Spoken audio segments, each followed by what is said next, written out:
Welcome to another edition of Boxing During Dinner after a 1-week hiatus. Number 6 this now. is episode 6, right? Sorry to keep you waiting, but we are It's supposed to be episode 7, Armando Alvarez and David Barry. Names right here. As always, unless Alex forgets to put them in. Put them up over our faces, babe.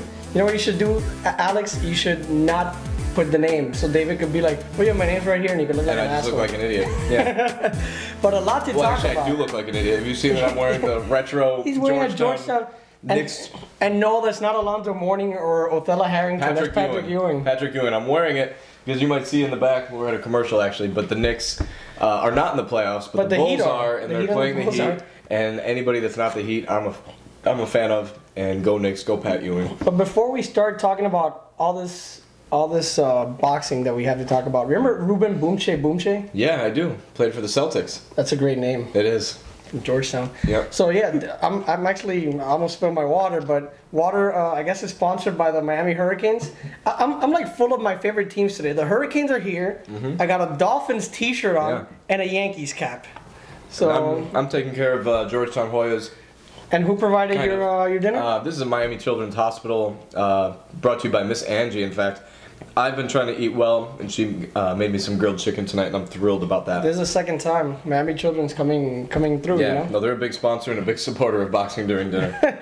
So, lots to talk about. Bernard Hopkins, 46 years old. This guy is incredible. First of all, he went to Montreal, to Jean Pascal's backyard. Jean Pascal. And not only that, but he had this British referee who I swear wanted him to lose. Yeah. I was texting you throughout the whole fight. And you know, I thought there was a couple knockdowns in the fight. And on second look, that there definitely were. They were not clean, solid knockdowns, but they were knockdowns. Right. If you're going down, even if you're slipping, but your glove touches the ground and you get hit as you're going down, it's a knockdown. It is. So two 10-8 rounds that should have been, but at least he got the decision. But Bernard Hopkins, this man is amazing. I can't believe at 46 years old that he's still fighting at that level because he's quick. He can still punch. He can still move. He might be the most incredible fighter I've ever seen. What was amazing too is the way that Hopkins fought, because you know a lot of people are always saying that he gets by on his craftiness, his trickiness. They say he's a dirty fighter, but you saw Hopkins take a few punches where he was really trying to take Pascal's head off, where he went out and tried to be an aggressive fighter and fight Pascal's fight at times, and he beat him even at his own game. And Pascal, when he would throw powerful punches, was off balance. It's what everybody knew about Pascal, and I was among the few who thought that Pascal was going to figure this thing out the second time around. He didn't, and Bernard Hopkins, I mean, you just don't fully appreciate it until you see that man is 46 years old. I'm 26. I should be nearing my physical prime, and I feel, I mean, aches and pains, you know, day in and day out. Imagine at 46 what you have to be feeling. I mean, he's incredible. He outclassed a world-class athlete. And the way he's been fighting, I mean, I don't sound stupid in saying that he could fight till his 50s. And he himself said that he wants to fight till he's 50. And the guy's in great shape. If he fights like a 40-year-old when he's 50-something, I mean, that's pretty good. Because 40-year-olds can still somewhat fight. I mean, the guy fights like a 20-something-year-old. Unbelievable. And then on the flip side of things, of course, is the other fighter who was the king of the middleweights in his heyday, and at the same time fought on the same day. One of my favorite fighters of all time. Roy Jones Jr. Unfortunately, in the last 20 seconds of the final round, knocked unconscious in something that has seemed all too common now for Roy, and I'm not sure what else to say. When Roy won the heavyweight title from John Ruiz, and he came back down, fought Antonio Tarver, didn't look his best in that first fight. That should have been it for him. He would have retired a legend. He would have been unbeaten. Nobody would have ever question his status as an all-time great.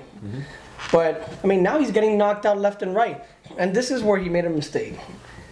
He was fighting a big Russian in Russia, right? Yeah. Should have made the fight on Christmas Day. Should have brought his wife. He didn't buy his brother-in-law a robot for his birthday.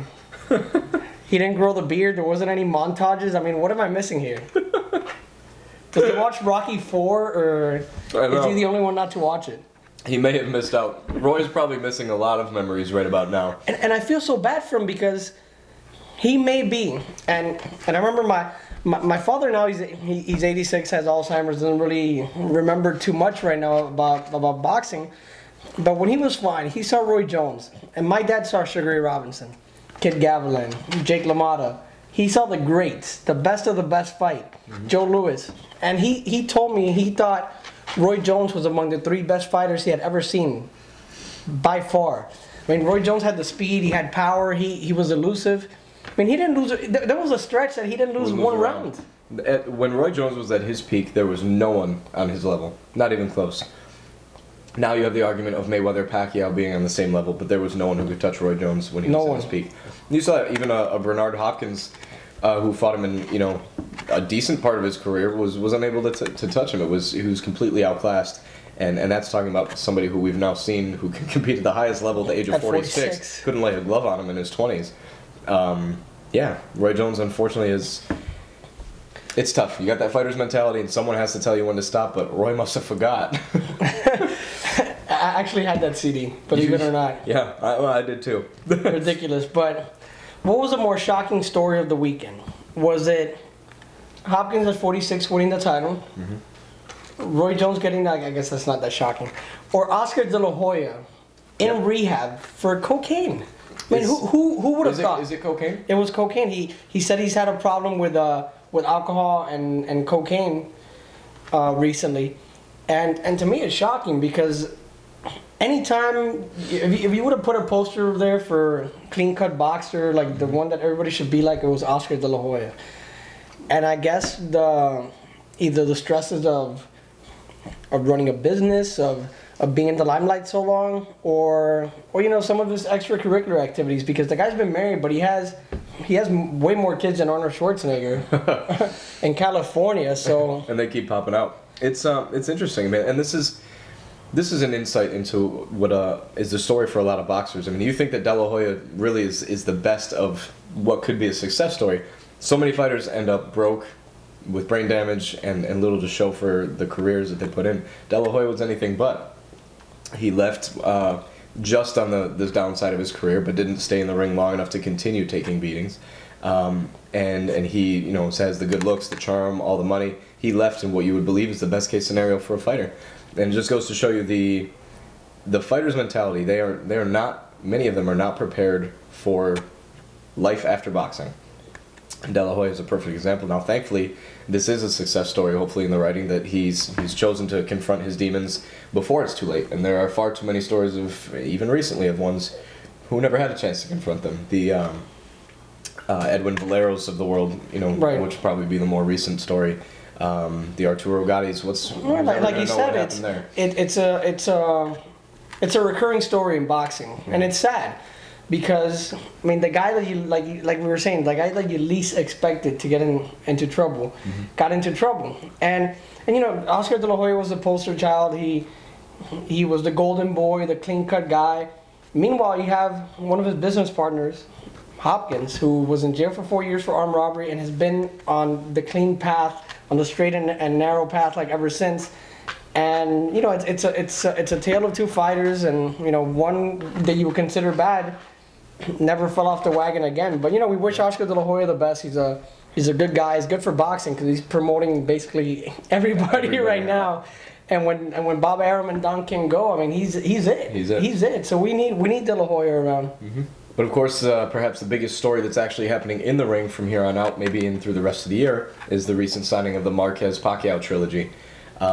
We've talked about this one quite a few times on Boxing During Dinner, even though in our short career as host of this show. And the 6 shows. In the 6 shows. Armando, what do you think now? We've had a couple different opinions, into the past several weeks. But now that the fight is signed, November 12th, Las Vegas, where Pacquiao hasn't lost in years, Marquez is going to be 37 years old. What do you think?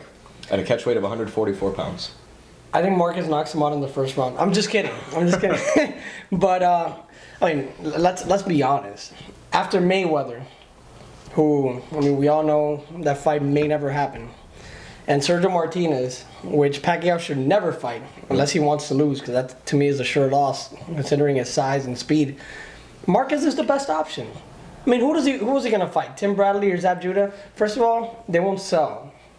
So the next biggest fight is Juan Manuel Marquez. He's a Mexican in Las Vegas. You're gonna have all the Filipinos coming in. You already have all the Mexicans coming in. Yep. The third fight, the first 2 fights were wars. I mean, why shouldn't we expect it to be a war this time because, okay, Marquez is 37, he's a little older, but so is Pacquiao. Pacquiao's a little older. And Pacquiao hasn't had a guy in a while. Because, Margarito tried it a bit, but Margarito's slow as hell and didn't get the job done. But we have a guy in Marquez who's going to press Pacquiao. Like Pacquiao hasn't been pressed since he fought Marquez the second time. So it's going to be interesting.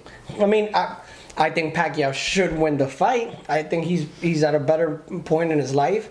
Will probably win by decision, but who knows? I said the same thing when they fought the rematch. I thought he was going to win rather easy, and it turned out to be harder than the first time. A couple points that make me think that it won't be the barn burner that it should be.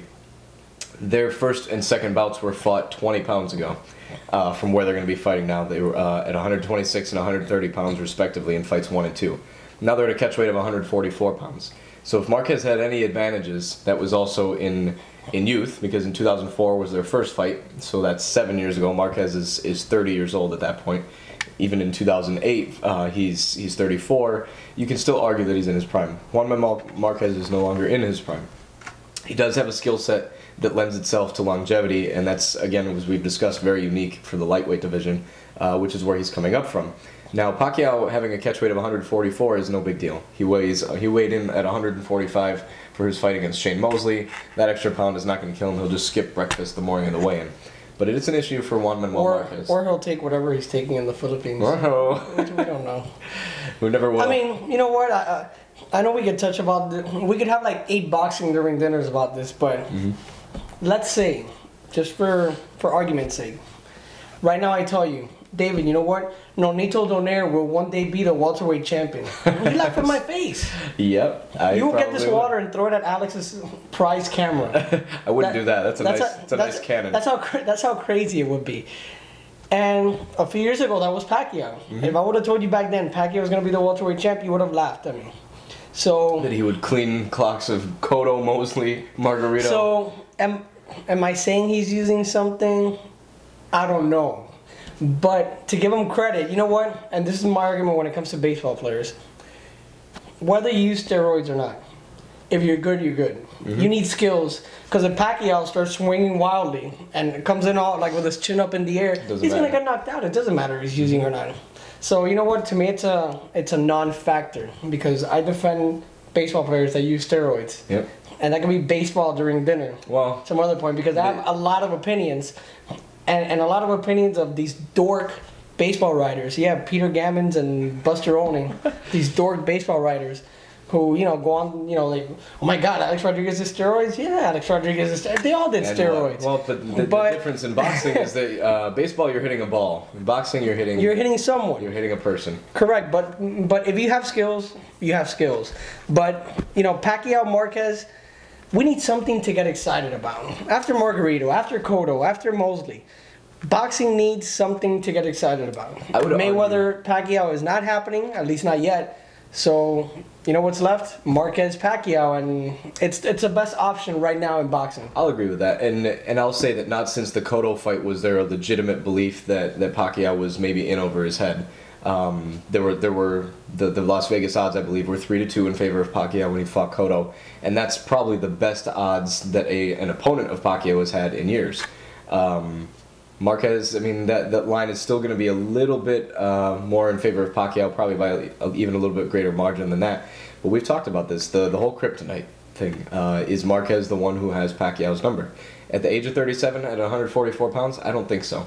But I want to see how Pacquiao can be tested at this stage in his career, and if Marquez is able to maybe, we've seen people pull out some rabbits out of their hat at a certain time in their career, and you just never know. You can't. Like he said, you never know.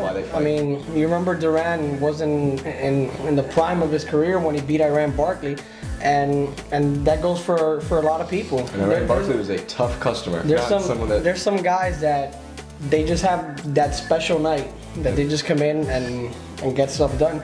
But you know what? That's all the time we have for this edition of Boxing During Dinner. We'll be back next week. We'll talk about Chavez fight.